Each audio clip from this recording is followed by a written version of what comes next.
ETF index mutual funds నేర్చుకుని stock మార్కెట్లో రాణించాలనుకుంటున్నారా? వెంటనే ఈ నెంబర్కి కాల్ చేయండి.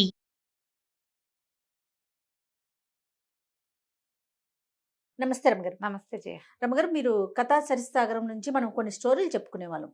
చాలా చెప్పాం. చాలా చెప్పుకున్నాం. ఒకటి ఏదైనా చెప్పండి. కొంచెం చిన్న కథే చెప్దాం, బాగుంటుంది. మామూలుగా మనం ఏదైనా ఒక సంఘటన జరిగింది అనుకో, ముందు హైరాన్ పడిపోతాం కదా, కాళ్ళు చేతులు తొక్కేసుకుంటాం. తర్వాత ఇది ఎవరు చేశారు అని మొదలు పెడతాం. ఎవరు చేశారు, ఎలా చేశారు, ఎందుకు జరిగింది, ఇది అందరూ చేస్తారా జయ? అంటే అందరూ చేయరేమో రమ్మగారు. ముందు బెంబేలెత్తిపోవటంలోనే ఆగిపోతారు. దాని తర్వాత వచ్చి దీన్ని ఏంటి, అప్పుడు కదా నిదానంగా ఆలోచిస్తే కదా జరిగేది. చాలా మంది ఆలోచించారు రమ్మగారు. మా ఫ్యామిలీలో కూడా ఉన్నారు. ఎక్కడైనా ఉంటారు. భూప్రపంచం మీద సగం మంది ఆలోచించని వాళ్ళే ఉంటారు. అసలు మనం దాని నుంచి ఎలా బయటపడాలని లేదండి. ఏడు చేసుకుంటూ అక్కడే కాళ్ళు బాబాయ్ సోకండాలు పెట్టి ఇక అలాగే ఉంటారు. చాలా మంది ఏంటంటే ఈ విషయానికి మొదలు ఎక్కడయింది అనేది అసలు ఆలోచించరు. ఈ మొదలు ఏమిటి అనేది ఆలోచించే వాళ్ళకి ఏంటంటే ప్రచండమైన ఫోకస్ ఉన్నవాడు వెళ్తాడు అక్కడికి. మామూలు ఫోకస్ కాదు వాడికి. ఏదైనా ఒక సిచ్యువేషన్ జరిగింది, ఒక వస్తువు పోయిందో ఏదో దొరికిందో, ఎలాగా, ఎవరు, ఎక్కడ, ఎప్పుడు, మనకి దీన్ని ఏమంటారు, నేర పరిశోధన అలాంటివి చెప్తారు కదా. మనకి దీని మీద మంచి మంచి హీరోలు ఉన్నారు. షాడో నావెల్స్, యుగంధర్ నావెల్స్, ఇంకా ఏమిటి, ఇంకేదో రావు టెంపోరావు గారి కథలు. టెంపోరావు గారి కథలు కూడా ఇలాగే నేర పరిశోధన కథలు. కొమ్మూరు వేణుగోపాలరావు గారివి కూడా ఉన్నాయి. కొమ్మూరు సాంబశివరావు గారివి కూడా ఉన్నాయి. ఇక ఎన్ని ఉన్నాయో జయ. మంచి అద్భుతమైన ఫోకస్ ఉన్న వాళ్ళని హీరోలుగా చిత్రీకరించిన సినిమాలు, కథలు బోల్డ్. డిటెక్టివ్ నావెల్స్ అన్నీ అవే. అదే కదా డిటెక్టివ్. అక్కడి నుంచి ఇంగ్లీష్లో అయితే మన జేమ్స్ బాండ్ ఒక చిన్న సిగ్నేచర్ మ్యూజిక్ తోటి నాకైతే చాలా ఇష్టం. నాకు కూడా బాగా ఇష్టం గారు. జేమ్స్ బాండ్ సినిమాలు అన్ని చూస్తానే ఉంటాను. షాన్ కానరీని ఎట్లా చూసామో ఇప్పుడున్న వీళ్ళని కూడా అలాగే చూస్తాం కదా. పిఎస్ బ్రాస్నన్ అతను చేసాడు, అది కూడా చాలా బాగుంటాయి. ఇవన్నీ కూడా ఫోకస్ బేస్డ్. ఏదైనా ఒక్క విషయం, నేరం కాదు, విషయం జరిగిందంటే బేసిక్ థింగ్ ఏంటి, ఎక్కడి నుంచి ఇది మొదలైంది అనేది ఆలోచనలకి పదును పెట్టాలి మనుషులు అన్నవాళ్ళు ఎప్పుడు కూడా. ఈ ఆలోచనకి పదును పెట్టిన ఒక కథ చెప్తాం. తప్పకుండా అండి. మనం డిటెక్టివ్ వైపు అంతా తిప్పి చివరికి రాజుగారి దగ్గరికి తీసుకొచ్చాం. అవునా? కౌశాంబి నగరానికి ప్రసేనజిత్తుడని ఒక రాజుగారు ఉండేవారట. ఆయన రాజ్యం చేసే కాలంలో ఆయన చాలా తెలివైనవాడు. ఒక బ్రాహ్మణ ఒక ఆయన వేరే ఏదో చిన్న ఊరు నుంచి కౌశాంబికి మారాడు. మారితే ఈ కౌశాంబిలో ఇతనికి వైశ్యుల ప్రాపకం దొరికింది, వ్యాపారస్తుల ప్రాపకం దొరికింది.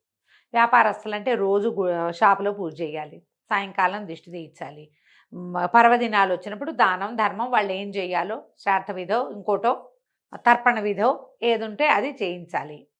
ఆయన పొద్దున్నుంచి మొదలుపెట్టి సాయంకాలం దాకా అందరి ఇళ్లలోనూ చేయించుకుంటూ కొంచెం ఘనమైన వ్యాపారస్తుల ఇళ్లలో బాగా ఉన్నాడు.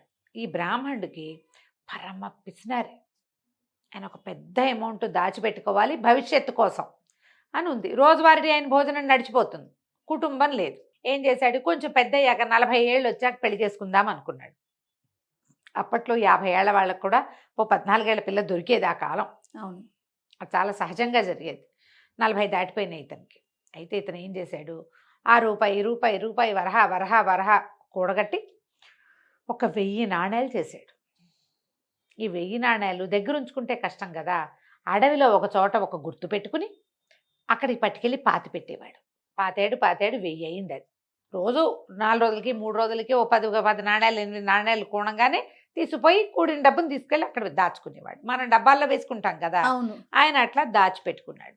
1000 వరహాలైంది. ఒకనాడు కూర్చుని లెక్క పెట్టుకున్నాడు. అతనికే లెక్క తెలుసు. భద్రంగా పాతిపెట్టి వచ్చేసాడు. అది ఎవరికైనా తెలిసే ప్రదేశం కాదు, మధ్య అడవి అది. ఒకనాడు మధ్యాహ్నం ఆయన వెళ్ళి డబ్బులు చూసుకొద్దామని వెళ్ళాడు. అక్కడ తవ్వేసుద్ది, డబ్బులు లేవు. అయ్యో, ఇక లబోతిపో శోకాలు పెట్టి ఏడ్చాడు. ఆయన అంత ఏడుస్తుంటే వయసులందరికీ బాధేసింది. ఇంత బాధపడుతున్నాడు బ్రాహ్మడు, రోజు పూజ చేసేవాడు. రాజుగారి దగ్గరికి వెళ్తూ కానీ ప్రసేనజిత్తుడు చాలా తెలివిగలవాడు, నీ డబ్బు నీకు ఇప్పిస్తాడు, పోనీ అది పోయిందనుకో ఇంకోటి ఇస్తాడు ఏదో ఒకటి అని చెప్పి రాజు దగ్గరికి ఒక ధనికుడైన ఒక ఆయన, ఈయన మాకు బ్రాహ్మడండి, రోజువారీ మా ప్రాపకంలో ఉన్నాడు, ఇట్లా డబ్బు పోగొట్టుకుని చాలా బాధపడుతున్నాడు, ఆయన దుఃఖం అంతు లేకుండా ఉంది, మంత్రం నోటి నుంచి పలకటం లేదు, ఈయన సంగతి చూడండి అన్నాడు. అనేసరికి ప్రసేనజిత్తుడు ఏమిటి, ఎక్కడి నుంచి వచ్చావు అన్నీ కనుక్కుని, నువ్వు ఎంత దాచావు ఎక్కడ దాచావు అంటే అడవిలో దాచిపెట్టా. అడవిలో దాచిపెడితే అంటే అక్కడ ఏం గుర్తుంది అని అడిగాడు. గుర్తు ఏముంది, మామూలుగా అడవిలో అంటే అడవంతా ఒకేలాగా ఉంటుందా, ఏవో రకరకాలు. అక్కడ ఒక అడవి బీర మొక్క ఉందండి, అడవి బీర మొక్క పక్కన పాతి పెట్టా అనేసరికల్లా రాజుగారు అన్నాడు, అదేం లెక్క అయ్యా, బోళ్ళు చెట్లు ఉండవు అడవిలో అంటే. కాదండి, ఈ అడవిలో అడవి బీరలు లేనే లేవు, ఒకే ఒక్క చెట్టు ఉంది, అందుకని నేను గుర్తుగా అక్కడ పెట్టుకున్నాను అంటే. సరేనని రాజుగారు ఏం చేశాడు, 2-3 సైనికులను పంపించి, అరే అడవిలో అడవి బీర మొక్క ఎక్కడ ఉందో చూసిరండి రా అన్నాడు. వాళ్ళంతా వెతికారు, లేదు, అడవి బీర మొక్కే లేదు. అయ్యో. సరే రాజుగారు కూడా వెళ్ళి చూసొచ్చాడు.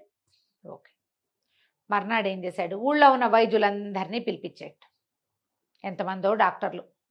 అప్పట్లో వైద్యం ఏముంది, మనలాగా ఈ 5-6 రకాల వైద్యాలు లేవు, ఒకటే ఆయుర్వేద వైద్యమే ఉండేది అంతే. వైద్యులందరికీ మీ దగ్గరికి ఏ పేషెంట్లు వచ్చారు, ఏ వైద్యానికి ఏ మూలిక చెప్పారు, వరుసగా అందరినీ అడిగారు. అడిగితే ఒక ఆయన చెప్పాడు, ఇటీవల 4-5 రోజుల నాడు మాతృగుప్తుడనే ఒక ఆయనకి, ఆ వ్యాపారస్తుడికి అనారోగ్యం వచ్చిందంటే ఆయనకి అడవి బీర మందు చెప్పాను అని చెప్పాడు. సరే, అడవి బీర మందు ఏం చేసావు, ఎట్లా చేసావు అంటే, ఒక సైనికుడిని, ఒక సేవకుడిని పంపించానండి, వాడు అడవిలో వెతికి అడవి బీర మొక్క పట్టుకొచ్చాడు అనగానే మీ సేవకుడిని మా ఇంటికి పంపారు, నా దగ్గరికి పంపండి అన్నాడు రాజుగారు. సరే, ఆయన వెళ్ళిపోయి, వైద్యుడు వెళ్ళిపోయి అడవి బీర మొక్క పీక్కొచ్చినటువంటి సైనికుడిని పంపించారు. సేవకుడు పనిచేసేవాడు. రాజుగారు అన్నాడు, వాడిని చెంపకాయ కొట్టి, ఏరా నువ్వు అడవి బీర మొక్క తీసినప్పుడు పక్కన ధనం లభించింది కదా, 1000 నాణేలు, అవి బ్రాహ్మడి ఆయనకి తెచ్చప్పచెప్పు అని చెప్పు. సరే, వాడు నాణేలు వికమహం వేసి పట్టుకొచ్చి ఇచ్చేసాడు. వాడు నాణేలు ఇచ్చినందుకు మన బ్రాహ్మణ్ణి ఇవ్వమల్లా రాజుగారే 10 బంగారు నాణేలు బహుమతి చేశాడు, వెళ్ళిపో అని పంపించేశాడు. మంత్రి ఆశ్చర్యపోయాడు, ఎలా తెలిసింది ఇది మీకు? ఎలా తెలిసిందంటే, సరిగ్గా ఆలోచిస్తే మనకు కూడా తెలుస్తుంది. ఈ అడవిలో ఉన్న అడవి బీర చెట్టు దగ్గర ధనం ఉందని ఎవరికి తెలుసు?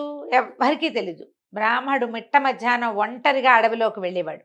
చూసిన వాడు ఎవడైనా సరే ఏం చేస్తాడు, ధనం తవ్వుకుపోతే ధనమే తవ్వుకుపోతాడు, అడవి బీర మొక్క కూడా పీక్కుపోడు, పీకి పక్కన పారేసి ఉండేవాడు. ఆ బీర మొక్క దాని పక్కన, ఈ తవ్విన వాడు ఏం చేస్తాడు, ఉంటే ఇదే తవ్వుకున్నవాడు దీన్ని వదిలేస్తాడు, లేదా పీకిన వాడు అక్కడే పడేయాలి. ఇది పీకి పట్టుకెళ్ళాడంటే దీనికోసం వచ్చాడనమాట వాడు. అంతే. అడవి బీర మొక్క కోసం వచ్చి మొక్క తవ్వాడు, వేళ్లతో సహా తెమ్మంటారు వైద్యులు. మీరు గమనించండి, ఆయుర్వేద వైద్యంలో చాలా సమూలంగా వైద్యం, సమూలమైన చెట్టుతోటి. ఇప్పుడు మన కాయపొడి మనం మందులు చేసుకుంటామా డెలివరీ తర్వాత, కాయపొడికి చేసేది పిప్పలి మూలం, అంటే పిప్పలి చెట్టు తాలూకు అడుగు భాగం, మోడి అంటారు దాన్ని. పిప్పలి చెట్టు, పిప్పళ్ళు అంటే తెలుసుగా, పిప్పళ్ళ బస్త అంటాం. ఆ పిప్పలి తాలూకు లోపల భాగం, మట్టిలో పెరిగిన భాగం, అది వేళ్ళు. ఇట్లా కొన్ని సమూలంగా దంచి, సమూలంగా రసం తీసి, సమూలంగా ఎండబెట్టి అని చెప్తారు. ఈ అడవి బీర కూడా సమూలంగా ఎండబెట్టవలసింది, అంటే దాని వేళ్ళు తెక్కకూడదు. ఆ చెట్టు పీకడానికి వీడేం చేశాడు, చుట్టూతా తవ్వాడు. తవ్వంగానే ఆ పక్కన పెట్టిన ధనం మూట దొరికేసింది, పిడతలో పెట్టాడు ఆయన, ఆ దొరికి వాడు పట్టుకుపోయాడు. అంతేనండి అండి. మంత్రి ఆశ్చర్యపడి, ఎంత ఫోకస్ రాజుకి.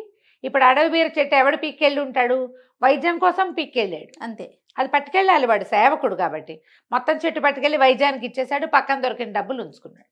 అక్కడి నుంచి ఈయన బ్రాహ్మణ్ణి, ఇలా ధనం దాచుకోవద్దండి, మనం ఖజానాలో దాచుకునే అవకాశం ఉంది, రోడ్ల మీద అక్కడ ఇక్కడ పాతి పెట్టకండి, మీరు మా దగ్గర కూడా పని చేయండి అని చెప్పి ఏదో చిన్న పని కొలువులో కూడా ఆయనకి పని చూపించి, తర్వాత ఆయన వివాహము అది చేసుకోవడానికి రాజుగారే సహాయం చేశారు. నేర పరిశోధన ఇలా చేయాలి. ఎంత బాగా చేశాడు, ఫోకస్డ్గా అన్ని పక్కల నుంచి చూడాలి, ఆలోచించాలి. మనం కూడా ఈ కథలన్నీ ఎందుకు చెప్తామమ్మా, ఊరికే వినడానికే, పౌరాణం ఒట్టి పురాణం వినడానికి కాదు, ఆలోచించాలి. ఒక సంఘటన జరిగితే దీన్ని బేస్ ఎక్కడ, మన ఇంట్లోనే చిన్నది, పిల్లాడు ఎంతసేపు పైకెక్కి బిస్కెట్లతో స్వీట్లతో డబ్బాలు పడేస్తున్నాడు కింద, ఎందుకు పడేస్తాడు వాడు, మనం పెట్టకపోవటం వల్ల. అంతేగా. కదా.